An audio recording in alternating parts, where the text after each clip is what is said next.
gentlemen, it's the greatest YouTuber of all time.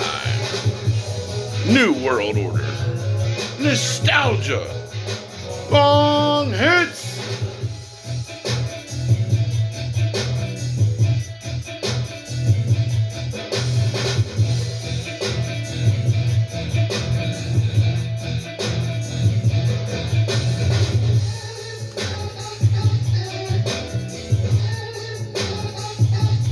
We're back with another one. Good afternoon. Good morning, good afternoon, and good night.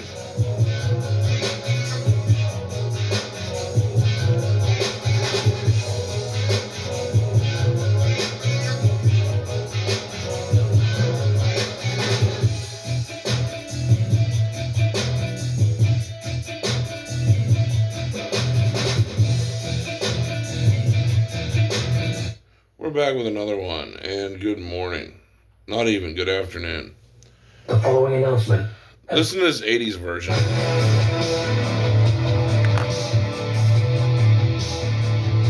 It fucking jams.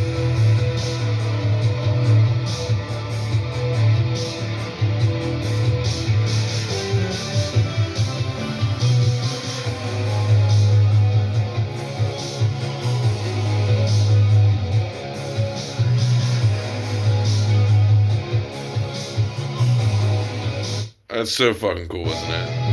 Wait.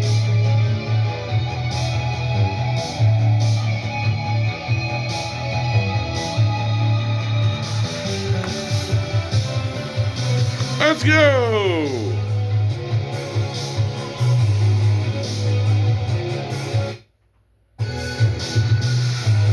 So good. Anyway, welcome back, peasants. We're back with another one, and oh man, today we're still mourning over Gasly, but kind of want to dive into the New World Order, and like how George Bush was like, we need a new world order, not the rule of the jungle. We need the New World Order. Like, man, it's just been everywhere, for everyone to see, and it's very interesting to see people wake up, and that's where I want to dive into the next part of this topic, is how interesting it is we're finally starting to see the news talk about gold and silver again. Big surprise. Like it's some fucking shocker, but I finally seen Charles Payne from Fox talk about gold and silver. Like, dude, they hate doing it. They hate doing it. You can tell they hate doing it because it's against their mission. But they hate it. They absolutely hate it. And it got like the shortest segment.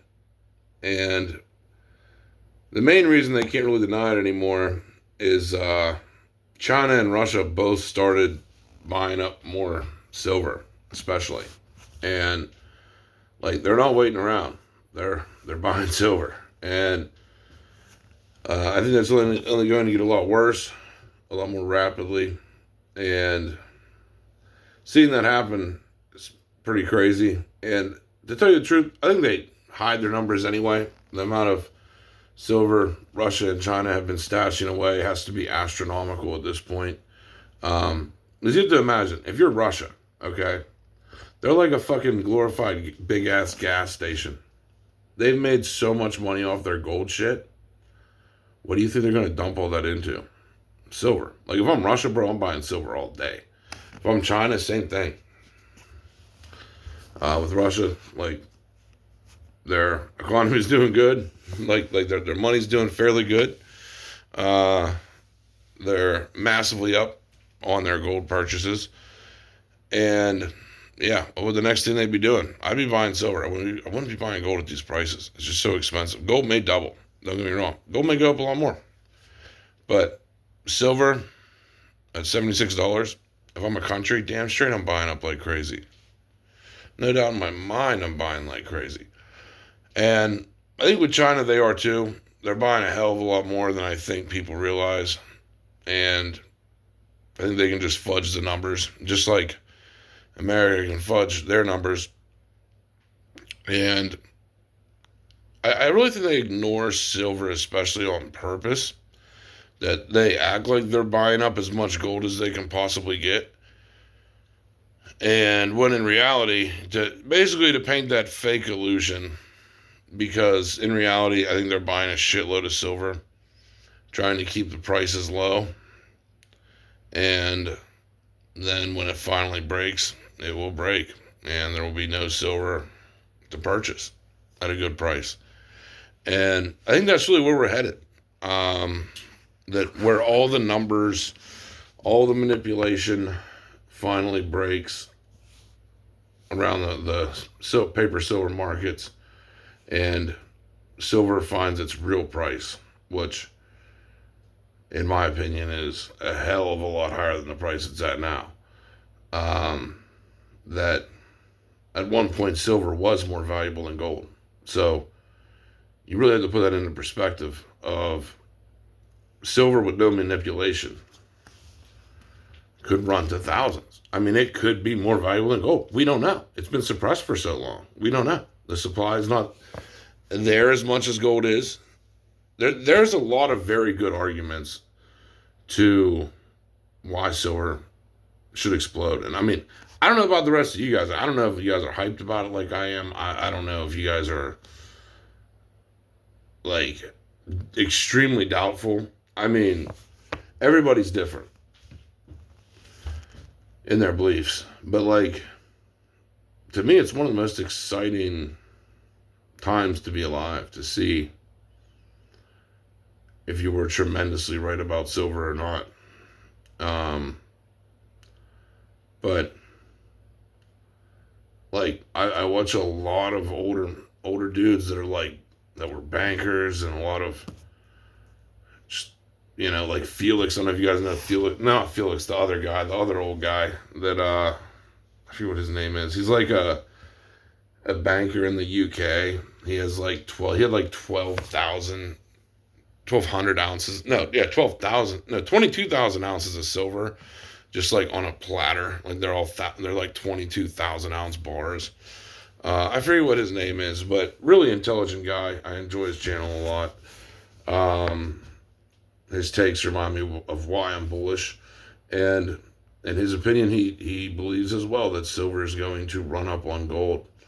And like, I'm surprised that people doubt it, but that's the point. Is like, you look at it this way. The people running this system, they do not want to give you a handout whatsoever. They do not want you making money easily.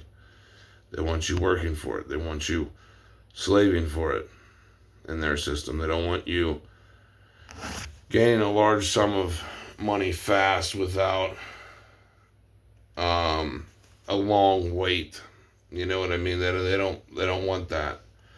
That would basically give you freedom. And that's why I think they drastically ignore silver in the media. They drastically make the prices look a lot worse than they actually are. And that also promotes a false scarcity to where now you see silver in places and you hear all kinds of shit on the internet of like, is silver dead?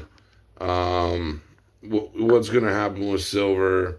There's shops that can't sell it right now. And I'm telling you, all that can rapidly change in the matter of a week. Like, as crazy as shit is in this world, all that can change in a week. The right news breaks, all of a sudden, all silver's gone. Mass mania rush to it. It can happen overnight, honestly. And that's why it's good to be prepared. Even though you may look foolish, at least you still have a position that you're holding. And that's what's important in the silver world. Silver would be the last asset I would ever sell out of all my assets. I'm the most bullish on silver, more than I even am Pokemon.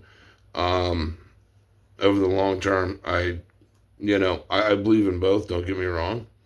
But I still think silver over the long term is going to do disgustingly well. Probably oil as well should do extremely good. But we'll see what happens. Hopefully oil doesn't do as good. I hope silver skyrockets in all the tanks, but I don't think that's going to happen. But we've already seen this paper divergence, by the way, now really happening in oil, to where someone actually did a video discussing this, and they said, look, a barrel of oil is $91 or whatever in America.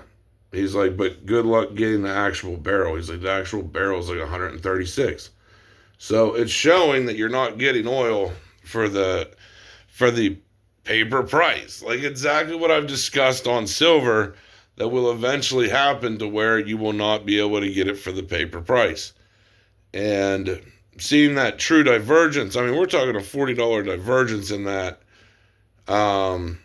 truthfully shows how broken it is. And that's when the paper contracts start to be proven as basically worthless. Because if they're only worth 90 some dollars and oil is selling for 140, you already lost $40 in value. That's, almost 40% of your money gone. Just because you bought paper oil instead of leaving a barrel sit there. So that's a huge difference. It's like buying a Pokemon card that isn't near mint. You know what I mean? Like there's a big difference in what it will sell for in the future compared to one that, is scratched up. It's kind of the same thing with silver. It's the same thing with gold. And it's the same thing with oil. But the difference with silver is it has been suppressed so much harder than gold and so much heavier, and there's less supply, that this is a very important time to be patient, be greedy, and be ready. Because if you're not, you really could regret this. We could really see $600-700 silver. So everyone be patient, enjoy the ride. But I'm telling you, the best minds on YouTube, the best minds on the internet, period, have spotted this out. And I really don't doubt it at this point. Could be wrong, who knows? But when you look at the fundamentals are just disgustingly there. That I ask you this, does $76 silver seem right? Like, I guess to some people think it's like way too expensive, but it's like, does that price seem right for one of the greatest assets on the planet? One of the most needed metals in the world? Does $76 seem right for that? Or, does even $100 seem right for that? You know what I mean? Like, it's crazy. Especially when you can buy a fake silver contract for $76, or you can buy the real metal for $76. Like, I don't know. It's a fascinating concept to understand. And I think there's going to be a massive difference between actually owning your silver and owning a contract that says you own silver. So, anyway, that's basically all I really have for this episode. Wanted to go over those updates. And like I said, all these small macro things happening are going to eventually rapidly affect silver. Like when they all pile together at the door, it's like a bunch of people piling at a door, and they're just waiting there pushing it. And then all the other people come in, and there's thousands of people. The door gets kicked in. The door doesn't just break one latch and pop another latch. It gets rapidly kicked in. And I think that's why they're not mentioning silver as much on the media, and why they, even for preppers, they're trying to tell you like, well, gold's what everyone's buying, bro. Gold's what everyone's getting. Don't buy silver. Why would you buy silver? I don't know, man. That's what it seems like to me. I could be totally wrong, but I highly fucking doubt it. I usually never am. Anyway, let me know what you guys think. Do you think they're trying to continuously suppress the price? Do you think the price is too high? What do you think? Like, do you think it's going to skyrocket? Do you think silver can ever be $500? Do you think it's absurd? Or do you at least think there's definitely a possibility? Let me know in the comments. Anyway, that's all we have. Hope you enjoyed it. Pokemon's been kind of boring. It hasn't really done much, so. What should I talk about with Pokemon? Someone sent me a video, that message the other day. They're like, "Where's the Pokemon?" And it's like, I'll have to break out some fusion cases or something. But Pokemon is, like, I think fusion and evolving are probably due the next decent run, possibly chilling and brilliant. And a lot of the PC ETBs, like I said, I've talked about the Fusion Strike one. Getting the sealed case of it is just, if you got it, you did tremendous when I was telling people to buy it. If you didn't buy it, you kind of got left behind. But Lost Origin still isn't that bad for a PC ETB case, and they are really nice PC ETBs. So that's basically, I really wouldn't be making too many moves in Pokemon. Besides, like I said, like maybe Mega if you really want to get Ascended Heroes, the ETBs. If you can find them for 100, 110, I don't think it's a bad deal. Same with Prismatic. I don't think Prismatic for like 120, 130 is terrible, but I wouldn't go buy a shitload. I would maybe have some, but other than that, I'm actually like considering selling most of my Pokemon here soon. I don't know yet. I'm like thinking about it. But it is nice having a massive collection though, but at the same time, I don't know. I'm kind of getting like bored with it. I got massive gains on everything. I'm like kind of waiting around for one more big pump, and then like after that hits, like I'm probably gonna start cashing out on some of my shit. But anyway, that's all we have for this one. Hope you guys enjoyed it. Buy my 151 UPC case. We're out.